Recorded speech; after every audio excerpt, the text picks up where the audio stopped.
And so, my dear friend, with this data that you have been presented with, how would you describe the 2024 economy that you have inherited? Thank you very much, Honorable Minister. Nominee, over to you. Mr. Chairman, it's early days yet to make a pronouncement on the 2024 outturns. As we speak, there's no outturn for 2024 because whatever you have is preliminary and cannot be said that is outturn. I say this because the transition numbers she's presenting, we did a transition between 9th to about 21st of December. It doesn't give you end-year numbers. Mr. Chairman, I heard her talk about revenue, but revenue alone will not give you a picture of the fiscal deficit. You will need to correspond it with expenditure. I'm also aware that between 30th to 31st, we saw the controller paying out about 18 billion cedis. So 18 billion cedis as against the 400 that you gained. There's a deficit. And so let's wait for end-year numbers. I don't want to speculate. I will wait for end-year numbers, and then I'll present so, if approved, to Parliament. Mr. Chairman, I want to learn from the former president, Sikampedide. I will wait till then before I make those statements. And when the time comes, I will present the true picture of the economy. I don't want to speculate at this point. Let's wait for our turns, and the budget will be read maybe next month, so that we don't use this podium to create speculation. And to add to what the first questioner said, whatever we say here today, whatever we do here today has implication, and it's very sensitive to the market, and so let's be careful not to speculate. I don't want to be pushed to speculate. So Honorable Nominee, you know the rules. What is the meaning of Sikampedide? Mr. Chairman, the former president spoke in French and Cree. I don't understand. I'll wait for that. Thank you very much. Thank you. Yes, Mr. you may Chairman. proceed with your next question. So, Mr. Chairman, I'm glad my friend has confirmed this, because in November 2023, the numbers presented were also provisional, and yet he was able to make a declaration on it. And so in November 23, all that he said were speculation based on what he just told us, that he will not speculate, he rather wait for the outturn. But in November 2023, the numbers based on which he made that statement were also provisional. Honorable former Minister, is that your next question? Can I land, Your Excellency? And so, I mean, that's by way of just letting him know that today he's saying that he will wait and not speculate. But in November 2023, these were the same provisional numbers that we gave out, and yet he was able to make a declaration of the true state of the budget. Thank you, my brother. Okay, I move to my second question. And my second question is about resetting Ghana. That's you, yes. Resetting Ghana, and you are in the highest chair to push this agenda. There's a saying that once you first fix your macroeconomy, all other things will fall through. But in your own manifesto, you're saying that you want to shift from over-concentration on the macroeconomy and then prioritize microeconomy. Looking at the current macroeconomic situation, can you say, as you suggested, that it is going to remain the same, that we have fixed the macro such that you can start quickly with your macroeconomy agenda that you gave out in your manifesto?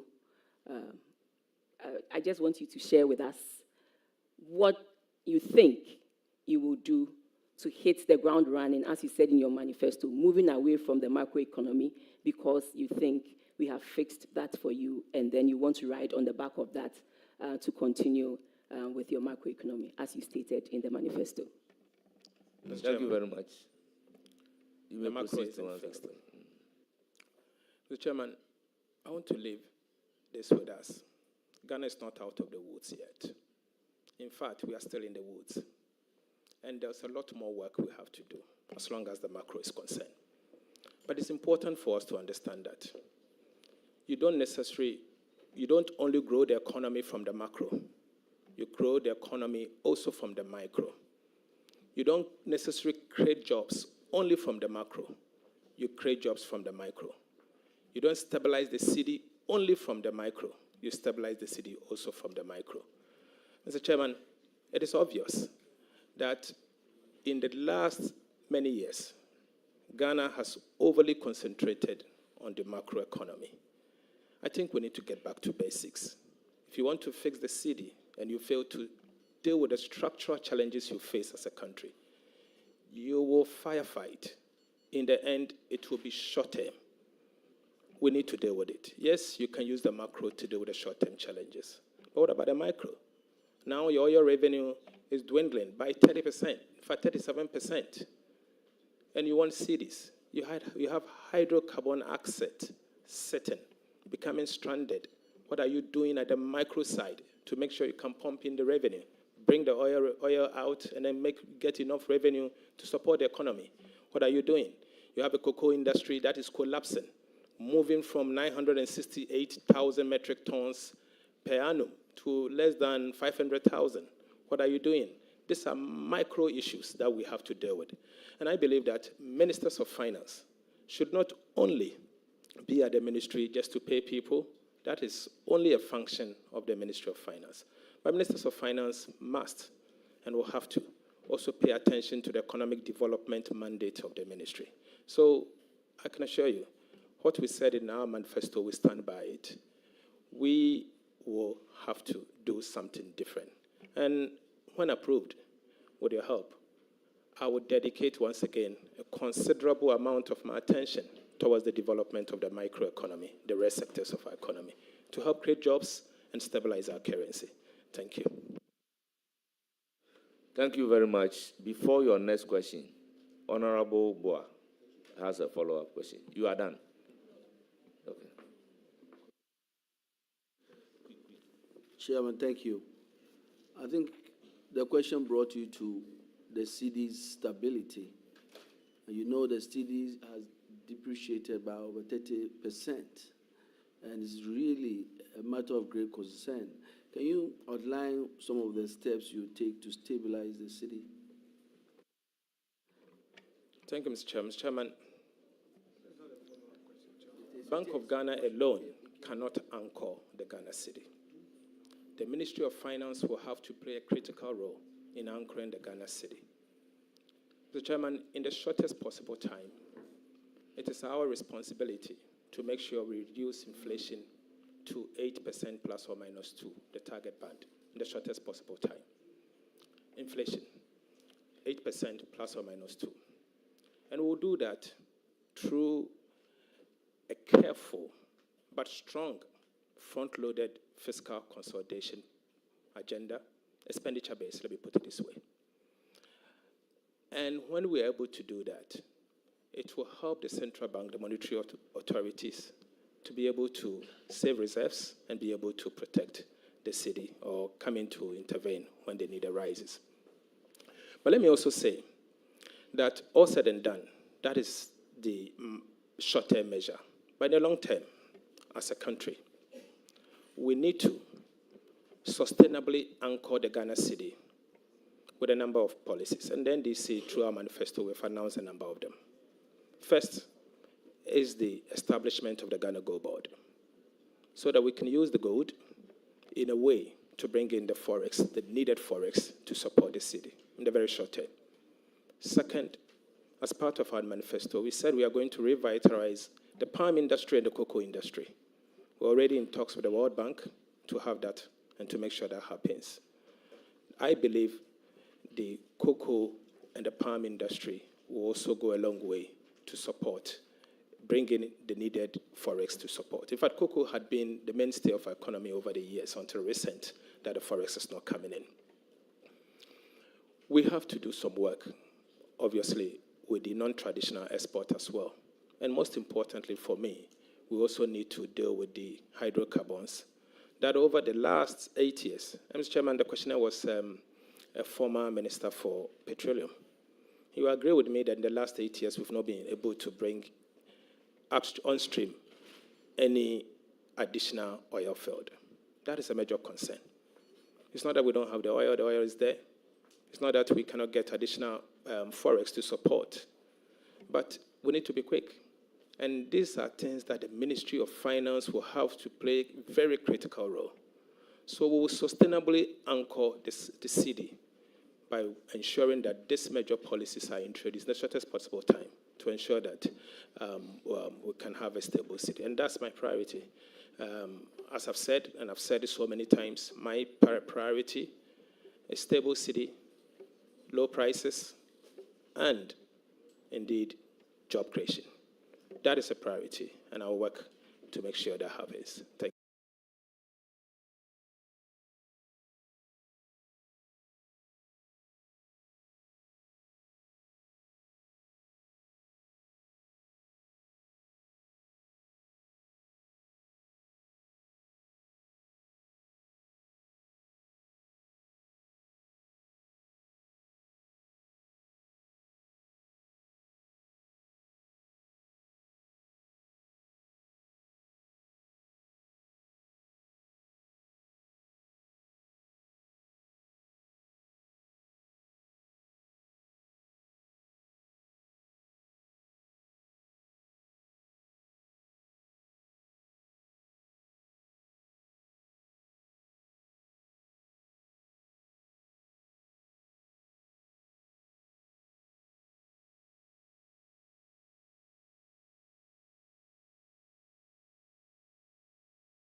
Agonie 96.9 FM. Yati free.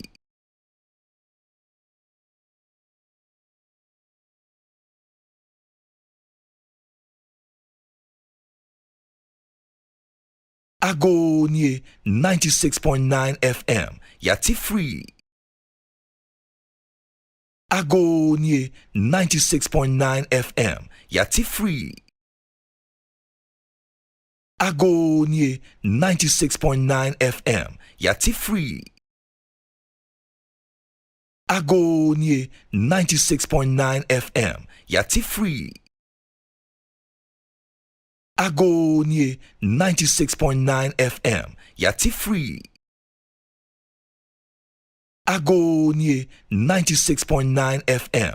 Yati free. Agonie 96.9 FM. Yati free. Agonie 96.9 FM. Yati free. Agonie 96.9 FM. Yati free. Agonie 96.9 FM. Yati free. Agonie 96.9 FM. Yati free. Agonie 96.9 FM. Yati free. Agonie Also mentioned 96.9 that we are going to FM. roll out Yati big free. expenditure and ticket Honorable items. member, Agonie 96.9 FM. Yati Manifesto. free. How do we reconcile the two? Thank you. Agonie 96.9 FM. Yati free. And it has to be cut. Agonie 96.9 FM. Yati free. And you will not hurt the vulnerable. Agonie 96.9 FM. Yati free. Agonie 96.9 FM. Yati free. Agonie 96.9 FM. Yati free. Agonie 96.9 FM. Yati free.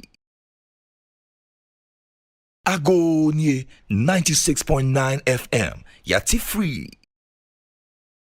We need Agonie together, come 96. together, identify them and cut it. Mr. Chairman, the question is, the waste benefit only a select few, and then its unintended consequences affect all of us as a nation. It ends up breeding fiscal indiscipline, high budget deficit, financing, and in the end, we've seen the outcome. Haircuts. That's the outcome. But let me say that going forward, I will work with your good selves in an open manner, so that together we can work to save our country. Yes, the Honorable Abena made a point that their medium-term revenue strategy is to increase the revenue from its current level to 20%. I hope that is not taxes, because from 13.8 to 20% in the medium term, 2 to 3 years, is very steep. Very steep. 13.8% of GDP to 20% is extremely steep. I'm not saying we cannot, but I will work to achieve it. But let me say that 13.8% to 20% is extremely steep. Have you been able to do it in 8 years? The answer is no. And so, unless it is domestic revenue, which include non-tax revenue, but I can assure you, I'll have a look at all of those. And it is in our interest to increase revenue. And we'll do whatever it takes to increase those revenues. Some of the things we'll do from the expenditure side is the establishment of an independent value for money office, so that Parliament, working with us, will be able to set up a ceiling of government contracts that must go through independent value for money analysis that will be owned by the state. I think that must be done. And it will be the beginning of cutting the waste. And Honorable Abena, I recognize that you've served at the Ministry of Finance for 8 good years. During this period, I know you worked on expenditure, you worked on revenue. So we'll tap into your wisdom. Help us identify some of the waste you may know about so that we can cut them appropriately. Thank you. Thank you very much. It's now the turn of Honorable Mahama Shaibu. Good morning. Thank you very much, Chairman. And good morning, Honorable Nominee, for a well-deserved nomination. My question has to do with investment, the motivation that you have to give to investor confidence. Over the years, we saw major players in our business industry getting out of the country. Now, in a few weeks, however, I've seen some increase in the money market. You have alluded to it here. The available data indicates that the last window of the government treasury bill was oversubscribed by over 2 billion. Can you tell us what plans and measures you have to boost investor confidence? Thank you. Mr. Chairman, from our conversation, particularly with the private sector, a lot of things came out. Distorted VAT regime, the need for us to simplify our taxes, an unfriendly working environment. I believe we need to listen once again to the investing community and the private sector. And in doing so, we'll work with them to come out with a blueprint that will encourage the private sector to boom. From the bond side, I don't know if you meant by the money market side, the bond side. We need to immediately improve our credit rating faster. How do you improve the credit rating? Your fiscal will play a role, and signaling to them that you are ready to do things differently. I've signaled already that we will undergo an expenditure base, strong, front-loaded fiscal consolidation in the shortest possible time, so that together we can send a strong signal to the market, particularly when inflation is reduced. Today, it is very difficult for us to go back to the bond market. But for us to go back there, domestic bond market, I mean, for us to go back there are a few things we need to get it right. Your credit rating and inflation. Inflation today is 23.8, the highest in the last 8 months. And you can see that inflation is inching up. It's inching up by the day. Why has inflation become so stubborn? And I think it's a question we need to ask. And what do we have to do to be able to bring inflation to a target band, A plus or minus 2%? It has to start from the fiscal authorities. And we will start. And we know exactly what we have to do. I need your nod. I need your support. And together, we have a responsibility to do what it takes to fix the economy for the benefit of all of us, particularly the ordinary Ghanaian out there who's struggling. So I'm open, very open, for ideas and to listen to you, not only you, but to the private sector and the entire market, to do whatever you have to do. I'm a very lucky man.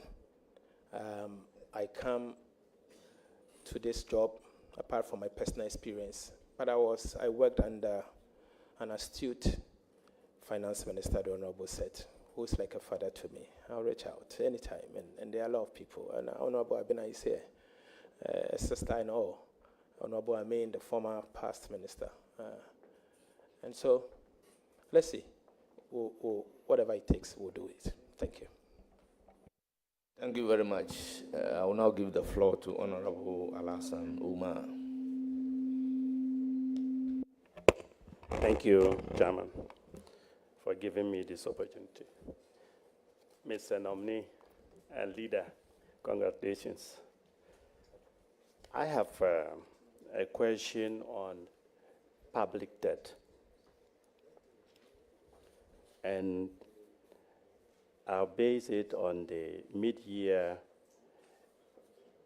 review, 2024 mid-year policy review. Paragraph 51 stated that the public debt of Ghana is 742 billion cedis as of today. I want to ask you, how do you plan to manage this huge debt? Thank you. Mr. Chairman, thank you very much. Mr. Chairman, we will manage the public debt. I know it's a matter of concern to most of us, but I can assure you, don't be despaired. We'll do whatever it takes to clear the harms that has been created as a result of the debt restructuring. For example, I've looked at the domestic maturities carefully. And you can see that as a result of the debt restructuring, 2025, this year, we'll have to pay off amortization, debt repayment, not interest, 12.6 billion Ghana cedis, domestic. 2026, you have to repay another 15.7 billion Ghana cedis. 2027, you have to pay 53 billion, and 2028, 48 billion. So you could see the harms that has been created. It's frightening and worrying. You have similar harms that has been created at the Eurobond side. You have billions of dollars. This year already we've paid about 364 million US dollars, and others that are coming up. From next year, you'll be compelled to pay every year 1 billion US dollars. Buffett.